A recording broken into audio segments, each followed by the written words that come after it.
What is up, world? How are you on this fine Thursday? Hello, West Coast. Hello, Third Coast.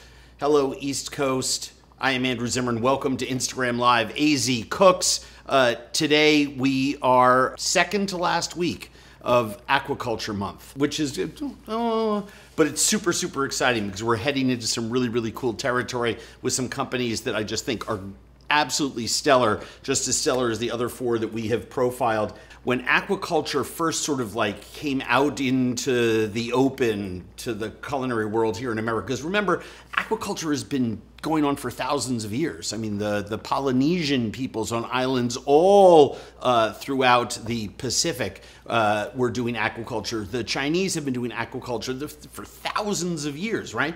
And we know that many other indigenous and first peoples all around the globe have been doing aquaculture to one degree or another. But modern aquaculture got a really bad rap from people who were doing certain fish either the wrong way or winding up with really crappy product or both. And the two companies that we're talking about this week and next not only are the exact opposite of that, not only are they incredible caretakers of our environment, but they have absolutely stellar, pristine product that I am just so proud to talk about, serve in my home, cook for you today, and I think you're really in for a thrill. This is a gorgeous, gorgeous salmon. I'm not sure I've seen a salmon this beautiful wind up on my doorstep in a long, long time. If you come over here and take a look at the mouth, the eyes, the luminescence, that bioluminescence, that sparkly sheen that's there on this fish, that is as fresh as fish gets when you're looking at those visuals. Everyone always says, check gills. The gills have been removed on this fish, but you can still see the bloodline because that's what we're looking for. The reason we're looking at gills is you want to see something that's bright red, not oxidized red. And if you lift open the belly and you take a look just at bloodline in here, it is just as clean as can be. And look at how gorgeous and firm the flesh is, and the tail, the bioluminescence that's still there, the shaping of it, no drying out at all.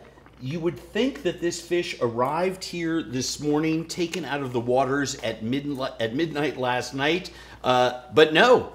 This fish actually arrived here yesterday, and I'm assuming came out of the water the day before that. That's how gorgeously fresh this is and how well packed it was when it came to us. Culinary Arctic is the company. You can follow them on Instagram at Culinary Arctic, and Culinary is how it's pronounced, but it's spelled Kvaroy, but it's pronounced Culinary. Culinary Arctic.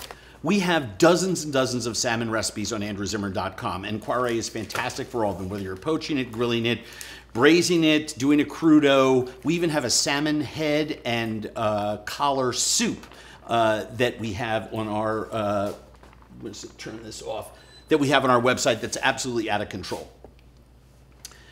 But a lot of people take a salmon fillet or a piece of a fillet, bake it, grill it, broil it, whatever you're gonna do with it, and then you have leftover salmon and you wonder what to do with that. And I always say make salmon salad, just do the same thing you would do with tuna, but use leftover salmon instead. You can crumble it and do a niçoise. When I was growing up, my grandmother, and this was her twice-a-year dish because it was so much work for her, she would do salmon in aspic. And you knew it was someone's birthday or an anniversary or something special when Grandma made she took a copper tureen mold, usually in the shape of a fish or a circular one. JP, do you want to grab the fish one? I actually have my grandmother's fish tureen mold that she would make this aspic in, and we were going to make it in it, except right now it's so not food safe that knowing what we know now, you would never use it for this particular dish. But look at this. A part of me wants to clean it up and get some of the oxidization, or you can see that the copper started to break down, but this is the way my grandmother had it. And of course, it's soft metal, and we don't want to put high acid foods in there. But this is what she would make for fancy events. And she would put it on the sideboard, unmold it, and then everyone would get a little slice, which was a shame because it was so good you wanted to eat tons of it and very light and super, super delicious. So I wanted to make, and I've wanted to do this for years, my grandmother's aspic recipe, and it's so gorgeous. And yes, is it classic European food? Yes. Is it the type of thing that is really easy to make? You bet your butt. Is it the kind of thing that's coming back and you should be doing more of? Absolutely. And because the aspic is made by gelatinizing a little bit of fish stock and tomato puree, it is so light and so delicious, right? And it's a great entry point into the world of aspics, and I think you're gonna really, really like it. I think it's super cool. And so, recipe at andrewzimmern.com. This is tomato puree, chopped tomatoes in their juices that have been simmered for 20 minutes exactly with a thinly sliced lemon, some bay leaf, some onion, 12 peppercorns, and 6 cloves. Now, do I occasionally put more in or less in, as many other things? Absolutely not. And the reason is this was my grandmother's recipe. And there's just this part of me that can hear her. I've improvised and riffed on so many of her recipes over the years that I actually think that she's going to come down from whatever beautiful place you believe in, because I think that's where my grandmother was, because she was the most loving, kind booby of all time, that she would just come down and slap me on the back of my head. She was the one that invested a lot of time in me and never got to see the potential realized. And in all those interviews where people say, who's the one person you'd like to cook for, living or dead? The answer for me is always my grandmother. And the reason is because she never got to see how I turned out, and I was a mess as a kid. I mean, a hot mess. A lot of you know my story. I'm very public about it. We've done a lot of TV shows about it, a lot of talking about it. She only saw the problems. And I ghosted my family at her funeral, something that I had to deal with and still deal with today. It's a little easier, but I was off partying with my friends and wasn't able to attend her services. And I regret that every single day of my life because I love my grandmother, and she taught me so much about everything that I do today professionally, and she is my muse. And this was her fancy dish, and I'm so thrilled to make it with Quarry salmon. Okay, so you push down and you keep extracting juice out of that. You just keep pushing down. If you don't have a round 2-ounce ladle like this that can go all the way down into a chinoise, a conical chinoise like this, if you're using a round mesh strainer, just use a spatula. Just make sure that you really spend some time pushing down, because every time I do, it seems like I get more and more and more out of it. For the sake of today, I'm not going to spend another 5 minutes doing that, but this is what we are talking about. I've done this recipe so many times. I know I always need 2 pinches of salt. I know I'm going to put in a tablespoon of vinegar.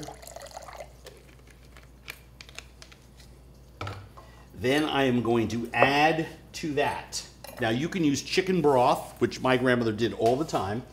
If you poach your salmon, and I poached my Quarry salmon yesterday, because I had to make a swap for you, something we very rarely do here, but this has to sit in the fridge for 12, 14 hours, ideally 24 to set up.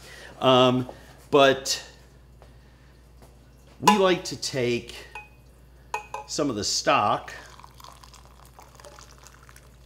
that I was poaching in. It's okay if there's a little onion or a little peppercorn in there. Let's not get into analysis paralysis.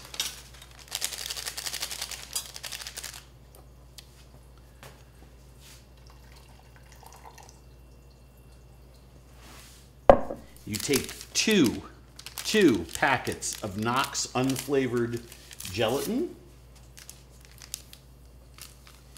and just dump those in there. Get your little whisk out and just begin to agitate. If you were doing this with cold stock, it is going to seize up on you. You don't want to do that. So what you want to do is you just want to put it in the microwave with a little plastic wrap on it, heat it up, get it to over 200 degrees.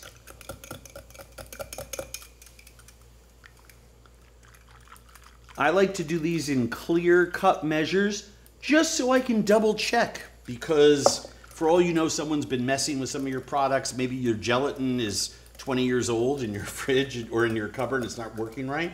There are lots of things, but just make sure that all of that gelatin is dissolved, which it is, and then you go right in to your hot mixture. So we know it's all dissolved, right? Happy thing, all dissolved. All right, so we set this aside. Then we have a bowl that we want to make it in, right? This is something that I would serve for 4 or 6 people. You can also put them in tiny little glass bowls like this.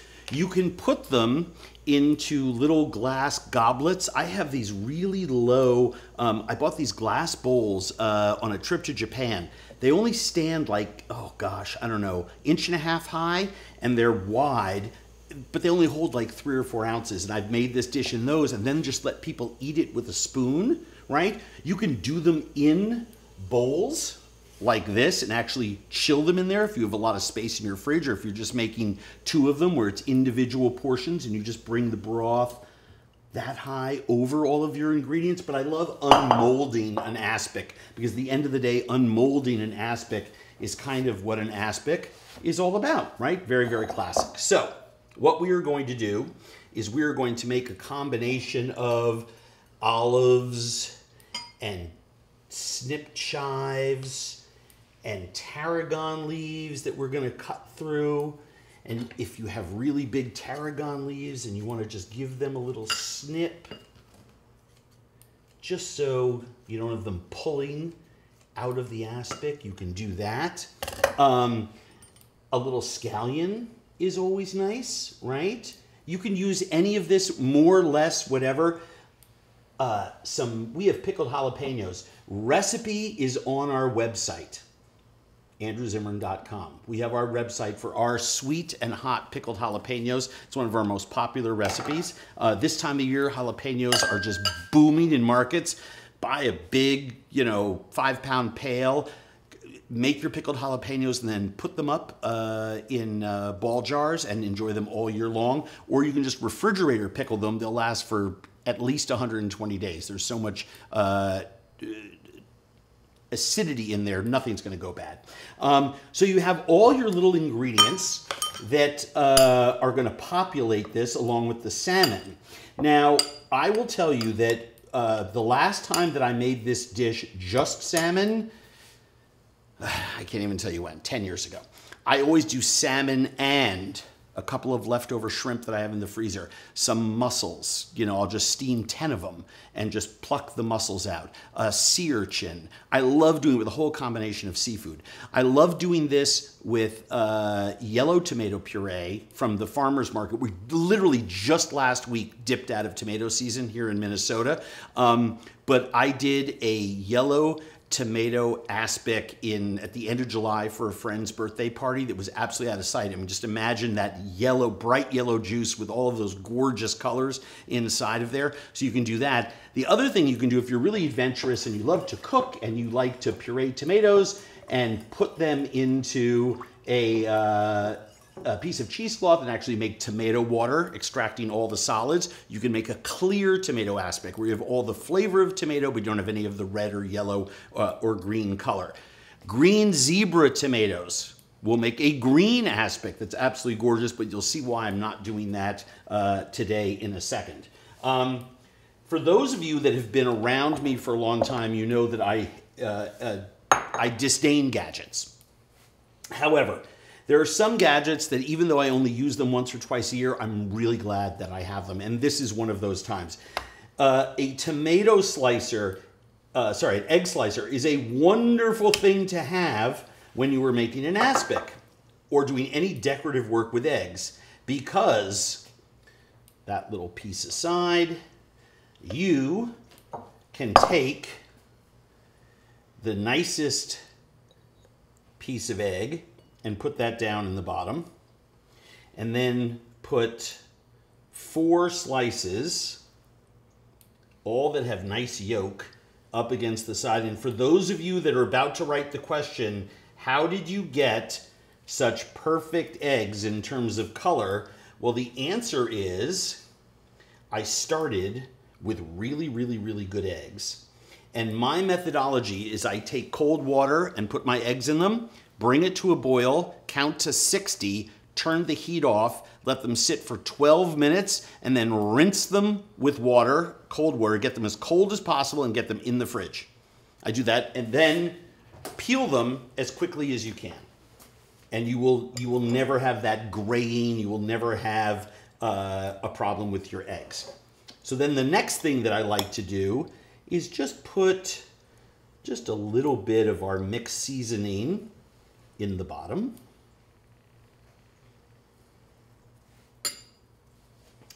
And then I take my beautiful Culinary salmon. Oh my gosh. I mean, this is just spectacular. And what I'm going to do is I'm just going to crumble just a little bit, because we're going to put layers of salmon here. What's important is that at the top and then at the bottom, you have the amount of salmon that you want to see there. So let's take this, get a ladle. You don't want to add your salmon all at the end, right? So here goes our mixture, our liquid mixture. And I'm going to add another ladle. And what's going to happen is the weight of each successive amount of stuffing that we put into this dish is going to weigh down. So you don't have to worry about what the first round floating, because the subsequent rounds of goodies are all going to tamp that down. We don't want something that's got too much aspic or too much stuffing. You can overstuff your aspic. I don't want that, because you want to taste this wonderful tomato lemon mixture. God, this salmon is so beautiful. It has just been a pleasure to work with this product. Super, super clean. And for those of you that are wondering, tomato with salmon, it's the bright acidity there, and then the wonderful colors and flavors of these herbs really makes it stand out. And then we just want to top this off .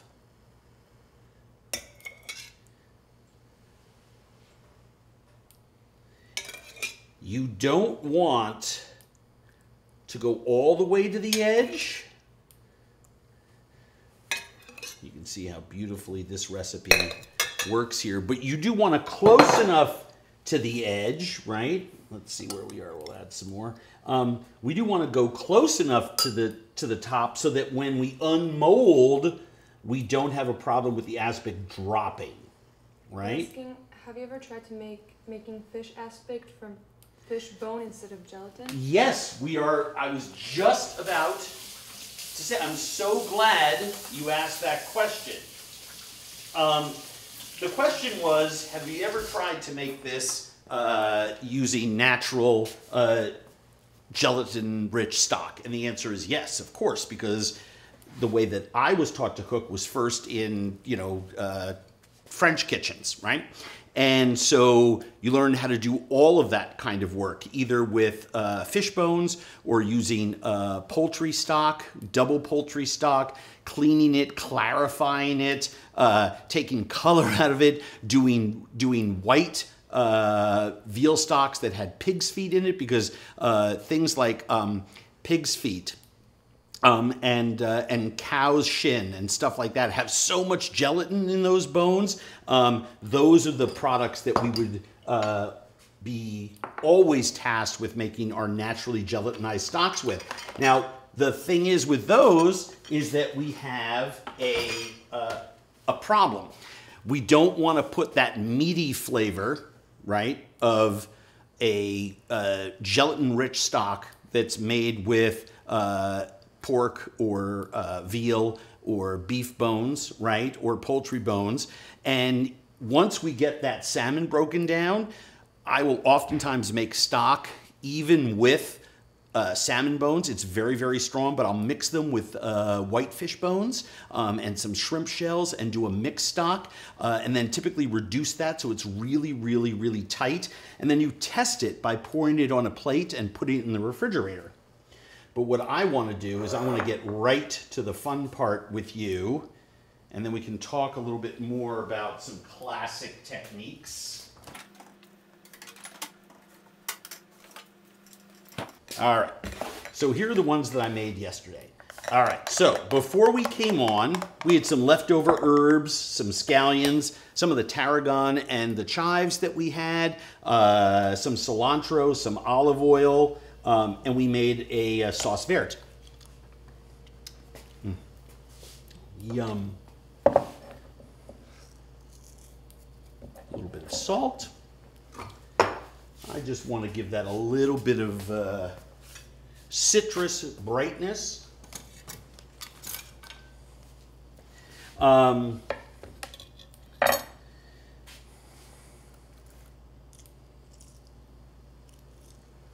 just putting about a tablespoon of lemon juice in there. Let those sauces sit for a while and let all of those allium flavors and other flavors bloom in there before you start hitting it with acids like salt and lemon. Ooh, that is perfect. So we have this sauce verte. A half dozen different sauce recipes on andrewzimmern.com that would pair beautifully with this, but you can see where I'm going with the green and the red and all the rest of that kind of stuff, right?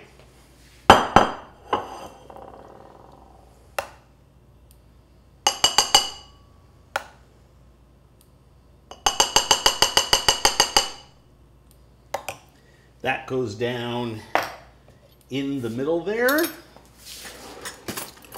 I'm going to try to be very fancy here.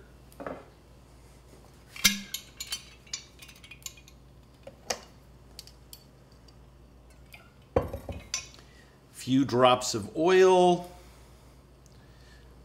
just enough to slick the front of my offset spatula.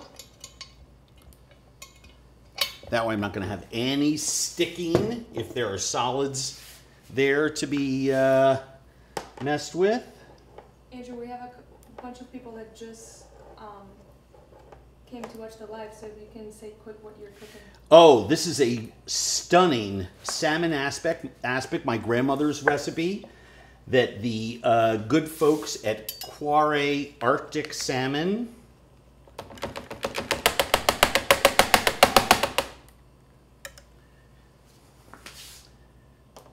the other day, well, I guess this has been refrigerating for more. I made a little tester one for JP and I to snack on, just so, because I wanted him to taste. He's never tasted my grandmother's food, so this was as close as he could ever get. Let's make sure this releases. Oh, yeah, okay. But that glass is now so cold from sitting overnight. I just have a little hot water bath here so we can loosen the aspic.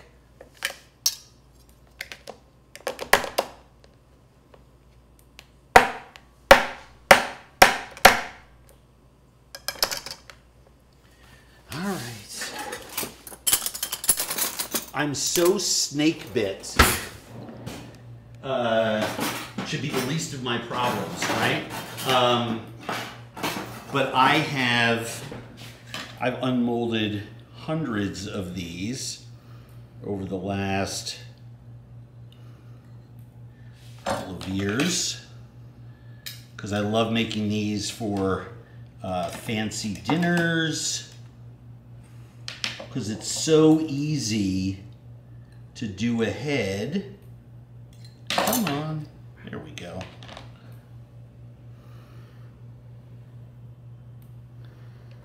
And just let that aspic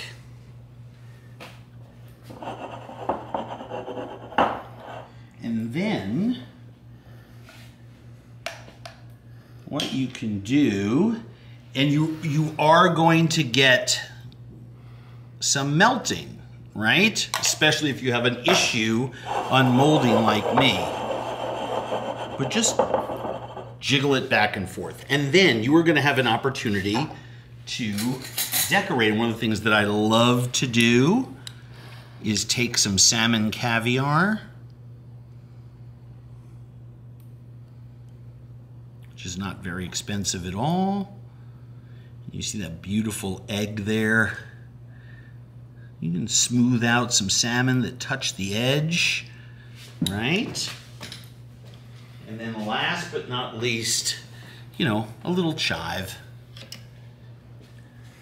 And that is a classic salmon aspic that you can do for one or unmold a larger one onto a big plate and slice it. What some people will do is they will unmold it and then refrigerate it again, and that way anything that melts off the edges they can just cut, you know, move off with an offset spatula or a knife. Sauce at andrewzimmern.com. All recipes on our website. The recipe for the aspic is on our website.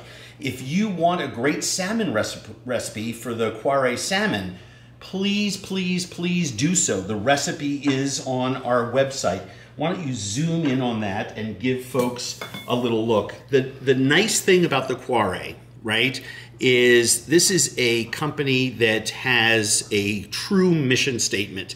They have a purpose that's their continuing quest to provide the healthiest, most sustainable salmon possible. It's certified by all kinds of groups, including a good alternative from the Seafood Watch, which is the highest rating that any aquaculture salmon has. It's a third-generation family business that's founded in 1976, and it's located on a Norwegian island high up in the Arctic Circle, cold water, deep cold water, which is best. And they are investing, they're a large company, investing big time in partnerships to help advance the industry. And we have talked ad nauseum about the need for aquaculture to exist in partnership with wild fisheries and in partnership with other food systems in the world so that we can have affordable, healthy food for everybody. We all win when we all win, and we all win best when we all get to eat. Hunger is real in America. It has tripled in the time of COVID. So many people are hurting right now. We really need to be investing in food systems that are going to reap rewards for our planet decades down the line, that are going to be safe for our biospheres and the biodiversity of our planet, including human beings. So it's super, super important to support companies like Culinary. So I say like Culinary because I wish I could profile 10 different seafood companies that are doing a great job every single week, but variety is the spice of life, my friends. So we thought that we should devote at least 5 weeks to something that I believe in as strongly as I believe in as aquaculture. The other thing that's cool with salmon, last night I posted a link on my Twitter feed. All you have to do is Google Pierre Troisgros or any of his kids, or Maison Troisgros, their eponymous restaurant. They have several now, but the original back in Rouen in France. And what will come up is a recipe for saumon à l'osse, which is a salmon in sorrel sauce. It's one of the simplest and most elegant recipes in the whole world. Pierre Troisgros died 24 hours ago.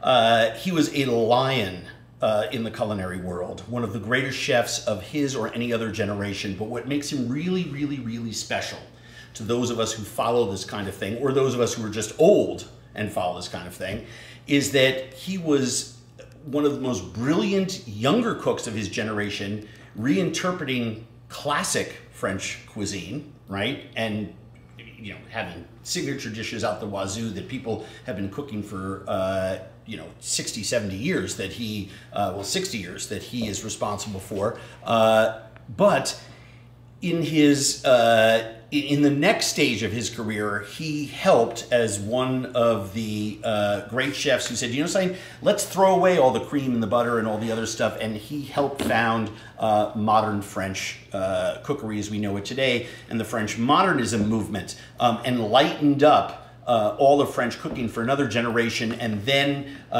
his sons took on the mantle of the restaurants, and the rest is history. 4 generations, Michelin 3-star restaurant for gosh knows how long, and a man who was very kind to me, and I got to enjoy some meals at the restaurant and in their home, and I am forever grateful. We lost him yesterday, and his salmon dish with sorrel sauce, Google it, it's like 6 ingredients. It's an escalope of salmon. You cut a thin piece of salmon, you season it with white pepper and salt, you sear it, and you serve it on a sauce. You just reduce white wine and vermouth, shallots and herbs, and then enrich it with, French heavy cream, which is almost like sour cream or creme fraiche. I use creme fraiche when I'm doing that recipe. And a little fish fumet, and it is just a knock your socks off dish, and you wilt the fresh sorrel into that sauce. It is just absolutely out of control. God, he is going to be missed. So to be doing salmon today, something that we planned to do 6 weeks ago, is fitting. Questions, comments, concerns, support, deny, refute. I'm going to put this big baby in the refrigerator, but you can see here how beautiful that looks. Then you can decorate the top of it. If you don't want, my grandmother was never fussy. This is her recipe, and I've not futzed with it, but I will tell you, when I do this dish for fancy dinners that we're asked to do from time to time, we will take the containers and we will pour the tomato liquid with the gelatin in, swirl them around, put them in the fridge. Pour it again, swirl them around, put them in the fridge, so that we get a perfect layer of the tomato aspic and then all the other goodies. It's a little too perfectionistic. I don't do it at home. This is what I would call home style, and I do it all the time.